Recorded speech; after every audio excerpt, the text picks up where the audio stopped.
नमस्कार मंडळी, जयूज किचनमध्ये आपलं सर्वांचं स्वागत आहे। चला रेसिपीला सुरुवात करू। लसूण घेतला, हिरवी मिरची घेतली, अद्रक घेतलं, धने घेतले, जिरे घेतले आणि आता हे ग्राइंड करून घेऊ आपण। आता बघा अशा पद्धतीने हे ग्राइंड केलं।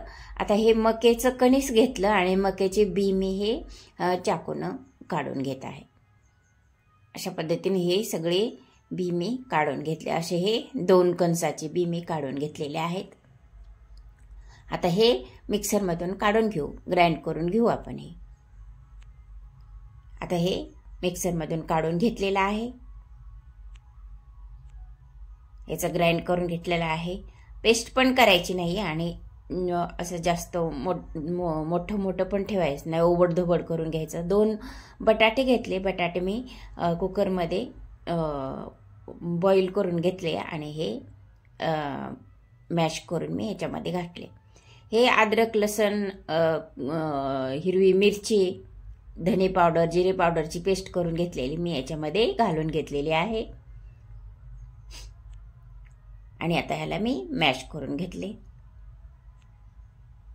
आता त्याच्यामध्ये मी 1 मोठा चमचा बेसन टाकलं आणि पाव चमचा मी तांदळाचं पीठ टाकून घेतलं, ओवा घासून टाकला, हळद टाकली, लाल तिखट टाकलं, थोडं धने पावडर, जिरे पावडर टाकून घेतलं। अशा पद्धतीने सगळं साहित्य मी ह्याच्यामध्ये घालून घेतलेलं आहे। आता व्यवस्थितरित्या मिक्स करून घेतलं आणि आता त्याच्यामध्ये मी थोडं थोडं पाणी घालून थोडं पातळ करून घेते, थोडं घट्ट आहे। बघा अशा पद्धतीने हे मिक्सर झालेलं आहे। तर त्याच्यामध्ये मीठ टाकून घेतलं।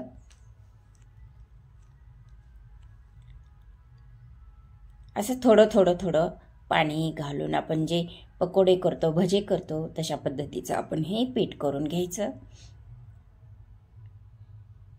बघा अशा पद्धतीने हे पीठ झालेलं आहे। गॅसवर कढई ठेवली, तेल अगोदरच गरम करायला ठेवलं होतं मी। त्याच्यामध्ये हे पकोडे भजे मी ह्याच्यामध्ये घालून घेत आहे। गॅस थोडा मोठा केलेला आहे। 1-2 मिनिट गॅस मोठा ठेवायचा आणि नंतर थोडा कमी करून घ्यायचा। आपण जर गॅस मोठाच ठेवला तर भजे आपले करपतील आणि कमी केला तर आतून कच्चे राहतील। त्यामुळे मध्यम आचेवर हे आपण पूर्ण फ्राय करून घ्यायचं, तळून घ्यायचे। बघा अशा पद्धतीने हे आपले भजे झालेले आहेत। कॉर्न पोटॅटो पकोडा आपला तयार झालेला आहे। बघा कलर तर किती छान आलेला आहे पहा। अशा पद्धतीने मी हे एका प्लेटमध्ये, एका चाळणीमध्ये मी काढून घेते। अशा पद्धतीने हे सगळे पकोडे मी करून घेतले। आता प्लेट लावू आपण। प्लेटमध्ये हे मी पकोडे घालून घेतले।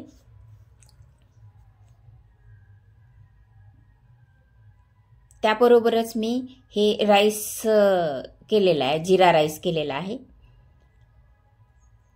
आता हे जिरा राईस पण आपण सर्व करून घेऊ।